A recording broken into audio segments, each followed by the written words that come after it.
dimensions corrompues que nous avons étudiées pendant longtemps, pas là, dans leur dimension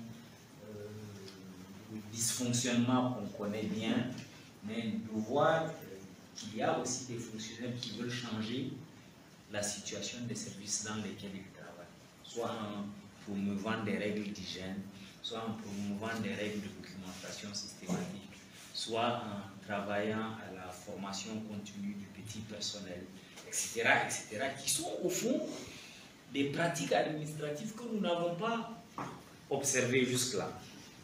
Parce que jusque-là, quand on observe ces pratiques, ce qui se passe, c'est qu'on a l'impression, on se demande comment les États fonctionnent. On se demande comment les États qui ont les qualificatifs que nous avons décrits continuent de fonctionner. Pourtant, ils fonctionnent. Alors, quels sont ces moteurs? Je pense que les connaissances que nous pouvons mettre à jour peuvent contribuer à la connaissance et à la compréhension de ce type de phénomène. Je considère que c'est un chantier, cette fois que nous avons ouvert, qui dormait au LASLEL, y compris dans le LASLEL, qui dormait chez les, comment on les appelle, les centrologues, ceux qui travaillent sur la santé. Désormais, on voit toute l'ouverture que cela requiert. Nous allons engager de nouveaux chantiers de recherche qui, j'espère, vont documenter le fonctionnement de l'État au réel. Et comme on dit, state in the daily life, parce que c'est de cela qu'il s'agit. On l'a vu dans certaines de ces dimensions, mais cette dimension, j'ai l'impression, est porteuse. J'espère que nous allons pouvoir l'explorer dans les temps. Je serai là avec vous tout à l'heure, tout le reste de l'équipe pour les modalités pratiques. Mais en tout cas, le plus important, c'est que vous gardiez vos numéros de téléphone et d'email pour que je puisse vous envoyer les délais de remise des articles, parce que j'ai encore un atelier d'écriture à organiser dans un temps pas très loin, à partir des contributions que vous allez nous envoyer. Je remercie tout le monde de l'intérêt que vous avez accordé à cet appel d'offres. Je disais que c'est plus de 200 candidatures que nous avons reçues. C'est vraiment appréciable de voir autant d'intérêt de la part de jeunes chercheurs africains. Et je pense que, comme on dit, la route continue. On va avancer et puis on va voir ce que ce terrain va bien nous donner, en espérant qu'il va alimenter une meilleure connaissance de nos États sur des chantiers que nous n'avons pas explorés jusque-là, que nous offrirons, j'espère, de nouvelles descriptions qui comprendront de mieux d'autres dynamiques d'États que nous n'avons pas explorés jusqu'à maintenant. Merci à tout le monde. Je ne sais pas quoi dire après le professeur Tidjani, parce que là, il a ratissé l'âge. Mais comme il revient de prononcer le discours de clôture, on est 3 jours après, nous voilà au terme de l'ouverture de ce colloque. Un colloque sur une thématique un peu provocatrice. On a voulu titiller un peu les acquis de la recherche sur l'État, sur le fonctionnement des services publics. Et je pense que, là, il a dit, la fin du colloque n'est que le point de départ d'une aventure. Donc nous commençons tous à peine à percevoir quoi, les repères, quelques repères. Tout à l'heure, vous l'avez dit, vous l'avez souligné, c'est maintenant que vous commencez à comprendre un peu le sens des innovations dans les services publics. Et bien nous aussi. Et Dieu merci, ça veut dire que nous allons tous dans la même direction.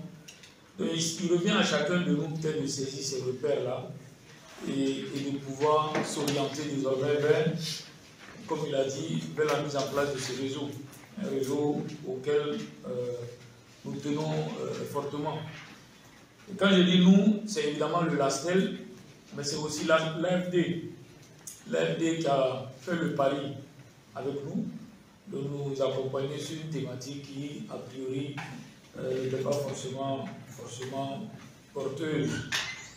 Alors je me rends compte que nous nous rendons compte, évidemment avec l'AFD, qu'il est possible de produire des savoirs au Sahel et au-delà, sur des objets qui nous sont propres. C'est vraiment des objets qui viennent de nos réalités quotidiennes, ce n'est pas des objets orientés, dirigés de l'extérieur. Et donc, ici,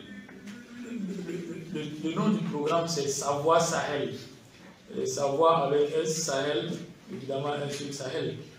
Pour montrer que des savoirs, et quand je parle du Sahel, c'est tout le prolongement du Sahel, la Côte d'Ivoire, le Bénin, le Togo. Désormais, le Sahel devient élastique. Il touche un peu le Maroc, l'Algérie. Donc pour nous, notre enjeu, notre objectif à terme, c'est de pouvoir produire des savoirs au Sahel qui soient ancrés dans les terrains sahéliens, qui soient produits par des chercheurs sahéliens, avec des outils et des techniques peut-être, je ne sais pas, mais au moins avec des outils sahéliens. C'est vraiment un défi que nous nous lançons. J'espère que nous allons pouvoir le relever. Deuxième élément, je me réjouis également qu'au terme de ces 4 jours, l'ambiance a été très bonne.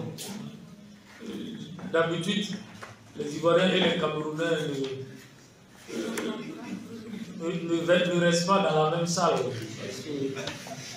À raison mais là, je vois qu'ils se sont même alignés sur la même table. C'est ça aussi l'esprit que nous avons toujours développé au LASDEL. C'est de rassembler des chercheurs venus d'horizons divers et d'en faire une seule famille. Et j'ose espérer que ce virus-là vous a été inoculé et qu'une fois rentré chez vous, vous allez vous faire peut-être, je ne dirais pas le devoir, mais en tout cas le plaisir de parler du LASDEL. Et je me réjouis que tout se passe bien, dans de bonnes conditions, dans la convivialité, mais aussi que les gens puissent repartir en bonne santé. C'est très important. Et comme l'a dit Tidjani, le LASDEL est là, c'est un centre de recherche, mais c'est aussi un lieu d'accueil. C'est un espace d'accueil, un espace de réflexion. N'hésitez pas, si vous avez, parmi vous, s'il y en a qui ont envie de se retirer au LASDEL, en tout cas loin de leur pays, pour rédiger, réfléchir, discuter, le LASDEL est ouvert. On est là depuis 2001, c'est ce que nous avons toujours fait. Je me réjouis enfin de la présence de 2 nationalités qu'on ne retrouve pas assez dans nos colloques. C'est la Guinée.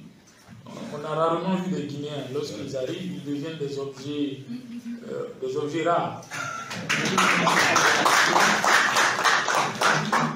C'est aussi la présence de la collègue du Maroc.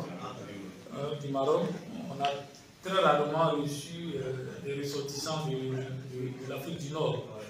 Et donc, à les voir parmi nous, cela nous réjouit, cela montre aussi que l'ouverture du LASDEL sur le monde, je ne dirais pas sur le monde arabe, et sur la Guinée est en train de progresser. Peut-être que prochainement, on aura des Sierra-Léonais, des Gambiens, et j'en passe. En tout cas, merci d'être venu. Nous allons peut-être passer à la remise des attestations. Parce qu'il ne suffit pas d'aller au pays dit que j'étais au LASDEL. Nous avons tenu à imprimer des attestations pour montrer que vous êtes là et qu'on est vraiment content de vous remettre pour votre passage. Jean-David Naudé va peut-être être le premier à remettre les attestations.